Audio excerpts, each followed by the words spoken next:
강대국들도 한국을 함부로 건드리지 못한다. 한국은 북한을 비롯해 중국과 일본 전역까지 들어오는 괴력의 현무미사일을 가지고 있습니다. 이는 사정권 안에 수도 지휘부나 적 핵심 군사 시설을 초토화시킬 수 있는 핵무기급 전력으로 그 위세를 자랑하고 있습니다. 이를 앞세운 전략을 우리는 고슴도치 독침 전략이라고 부르고 있는데, 한국은 북한과 중국, 일본이 함부로 덤빌 수 없는 독침을 가지고 있다는 것입니다. 맞서 싸워 이길 수 없을지 몰라도 건드리는 놈은 절대 가만두지 않겠다는 전략입니다. 이 같은 한국은 최근 자력을 더욱 증강시키기 위해 KF-X와 경항공모함 등 첨단 무기 체계를 확보해가고 있습니다. 이미 한국은 지난해 군사력 평가 지수에서 세계 138개국 중 6번째로 강한 군사력을 가지고 있는 것으로 평가되었습니다. 한국은 경제 발전뿐만 아니라 군사력도 세계적인 수준에 도달했고, 오랫동안 미국 무기 수입에 의존해왔던 한국은 놀랍게도 이제 세계 최고의 무기들을 직접 만들고 있습니다. 결코 성공할 수 없을 거라 했던 한국형 전투기 KF-X 5조 규모의 호주 장갑차 최종 후보에 오른 레드백,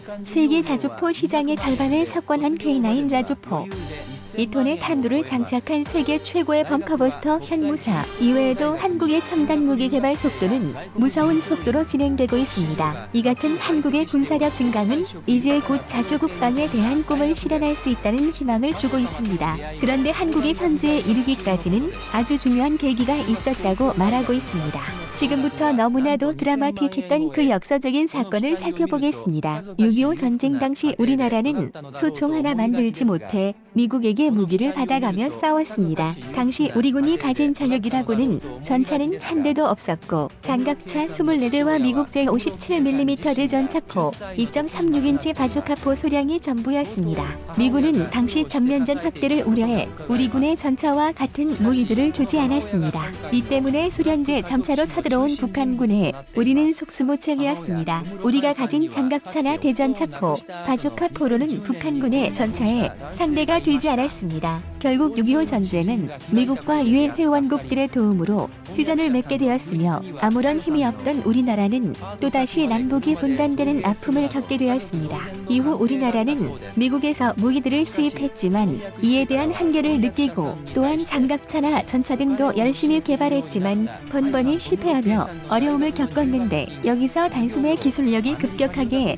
높아진 계기가 만들어졌습니다. 바로 러시아와의 불금 사업입니다. 1990년 당시 노태우 정부는 냉전 시대의 앙금을 풀고 소련과 수교를 했습니다. 당시 소련은 6.25 전쟁 때 북한을 뒤에서 지원한 국가였지만 70년대에 들어오면서 북한이 중국과 줄타기 외교를 하면서 숨만 벌리는 행태에 탐탁치 않게 여기기 시작했습니다. 또한 북한은 소련 시절 러시아에게 지원받은 엄청난 자금을 반환할 생각을 하지 않았습니다. 이 때문에 소련은 경제적 부흥을 이뤄낸 한국과 수교를 하기에 이르렀습니다. 수교하자마자 당시 경제가 매우 어려웠던 소련은 한국에게 돈을 빌려달라고 요구했고, 한국은 경제협력 차관 30억 달러를 제공하기로 결정했습니다. 그렇게 1991년 말까지 14억 7천만 달러를 보내주었습니다. 그런데 예상치 못한 일이 벌어졌습니다. 갑자기 소련이 무너진 것입니다. 이 때문에 차관 금액이 한국 외환 보유고의 10%가 넘는 금액이었기에 너무 큰 손해를 보았다는 비난과 함께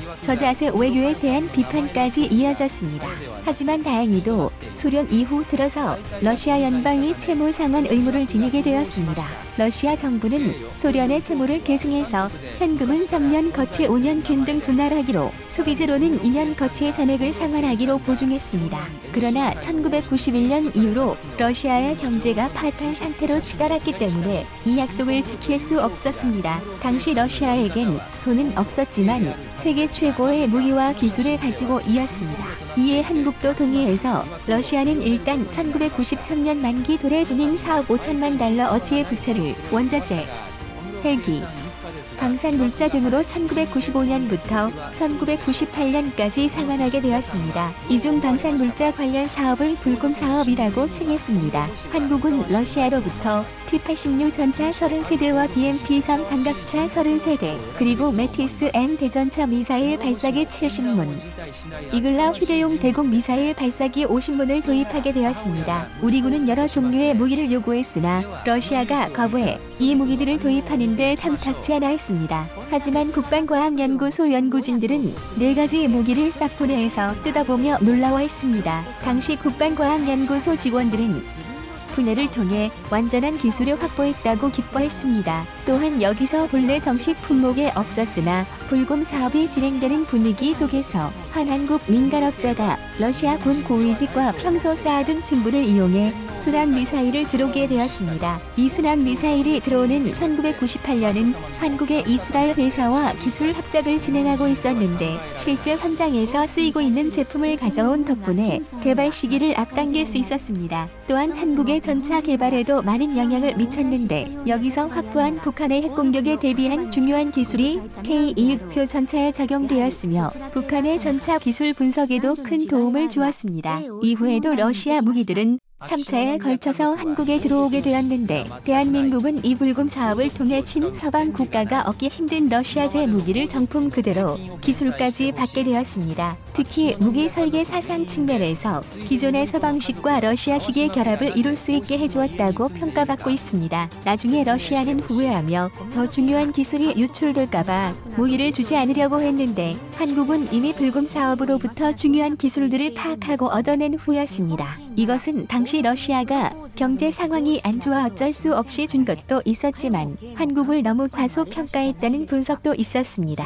한국은 러시아가 보내온 무기들을 뜯어서 분석하며 기술을 습득할 수 있을 정도의 능력이 있었습니다. 결국 이로 인해 한국은 자체 개발 무기 개발에 큰 도움을 받게 되었고 현무미사일, 천궁, K-2를 만들게 된 기반이 되었습니다. 재밌는 것은 러시아는 거대한 무기들은 한국에 주면서 자신들은 한국의 팔도 도시락과 초코파이를 수입해 갔다는 것입니다. 경제 위기를 여러 번 겪은 러시아에겐 무기는 배고픔을 해결해주지 못했지만 한국에서 온 초코파이는 쉽게 허기를 달래주었습니다. 한국은 결국 러시아에게 선물 및 차관을 제공했다가 돈을 받지 못할 뻔한 치명적인 실수를 한 것 같았지만 이로 인해서 지금의 세계 최고의 무기들을 만들 수 있는 중요한 기회가 되었다고 평가받고 있습니다. 게다가 북한의 무기를 연구함으로 새 전력을 더욱 확실하게 파악할 수 있었고 러시아가 북한의 무기를 공급하는 것은 물론 군사협력까지 차단하는 데 성공했습니다. 한때 소련제 무기로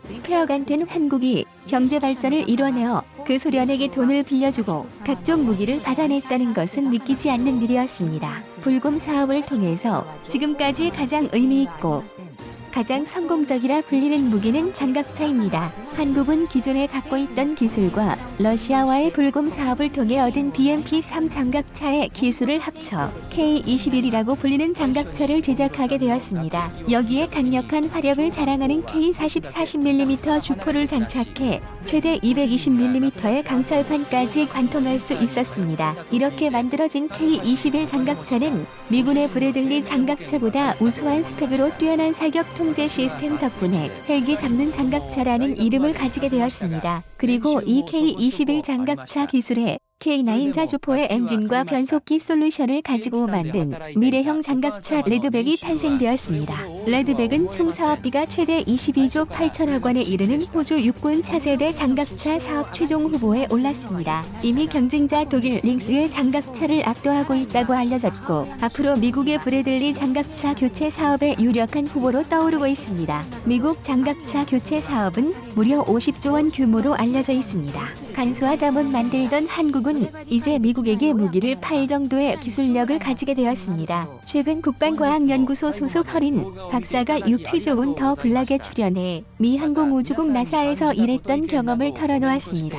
허린 박사는 현재 나사를 포기하고 한국으로 와 국방과학연구소에서 미사일 체계를 개발하고 있습니다. 허린 박사는 나사에는 천재들만 있냐는 질문에 나사에는 천재만 있지 않다 라고 말하며 오히려 제가 느끼는 천재들이 많은 곳은 국방과학연구소라고 자부심을 드러냈습니다. 한국은 그동안 여러 위기를 기회로 만들어 군사력을 증강시켜왔으며 스스로 자주국방을 일원을 놀라운 무기들을 오늘도 만들어내고 있습니다.